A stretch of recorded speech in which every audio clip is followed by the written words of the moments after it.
ఈ రోజు మీరందరూ గుర్తుపెట్టుకోవాల్సిన ఒకటి ఉంది. కుప్పంలో ఉండే ప్రతి ఒక్కరిని కోరుతున్నాను, నేను మిమ్మల్ని అందరినీ పైకి తేవాలని ఆలోచిస్తున్నాను. మీలో కూడా పట్టుదల ఉండాలి. మీరు అట్ట కాకుండా నేనేదో చెప్తే మీరు ఇట్నే చెప్తారు కాబట్టి మేము ఇట్లనే ఉంటామంటే మిమ్మల్ని ఎవరు మార్చలేరు. మళ్ళీ అట్లా కాకుండా నేను చెప్పింది మీరు అర్థం చేసుకుని అందిపుచ్చుకోవాలి. ఈ పిల్లల భవిష్యత్తు కోసం నేను పనిచేస్తున్నా. రాబోయే 2047లో 23 సంవత్సరాల్లో కుప్పం భారతదేశానికి ఒక ఆదర్శ నియోజకవర్గంగా ఉండాలి. ఎవరన్నా చదువుకోవాలంటే బెంగళూరు పోవడం కాదు, కుప్పానికి రావాలి. అలాంటి ఇన్స్టిట్యూషన్స్ ఇక్కడ తీసుకొస్తాం. ఒక మెడికల్ కావచ్చు, ఒక ఇంజనీరింగ్ కావచ్చు, ఒక టెక్నాలజీ కావచ్చు, అలాంటివన్నీ తీసుకొస్తాం. ఇదే కాకుండా మోస్ట్ లివబుల్ ప్లేస్ గా తయారు చేస్తాం. కుప్పానికి వస్తే ఆరోగ్యం పెరగాలి. ఎవరైనా కుప్పానికి వచ్చి ఇక్కడ ఉంటే మామూలుగా బెంగళూరులో ఉంటే కంటే ఒక 20-30 సంవత్సరాలు ఎక్కువ బతికే పరిస్థితి వస్తే ఎత్తుక్కుంటూ కుప్పానికి వచ్చే పరిస్థితి వస్తారు. అలాంటి ఆరోగ్యకరమైనటువంటి మోస్ట్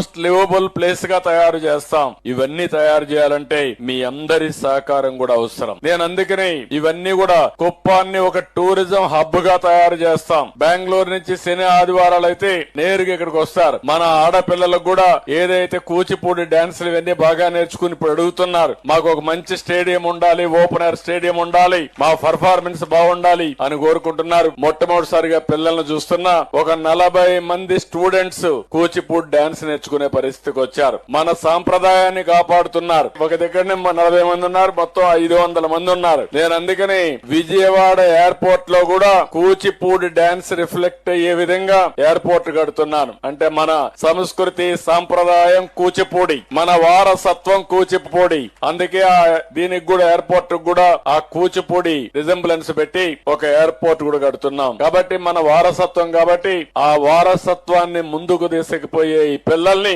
మనస్ఫూర్తిగా అభినందిస్తూ గట్టిగా చప్పట్లు కొట్టి ఆ పిల్లలందరినీ అభినందించాలి. దీని వల్ల 2 లాభాలున్నాయి. మన వారసత్వాన్ని మనం కాపాడుకుంటాం. రెండో విషయంలో చూస్తే దీని వల్ల మన పిల్లల ఆరోగ్యం కూడా బాగుపడుతుంది. ఇది మన గొప్ప సంస్కృతి సాంప్రదాయం. ఇవన్నీ కూడా చేసుకుంటూ మనం ముందుకు పోతాం.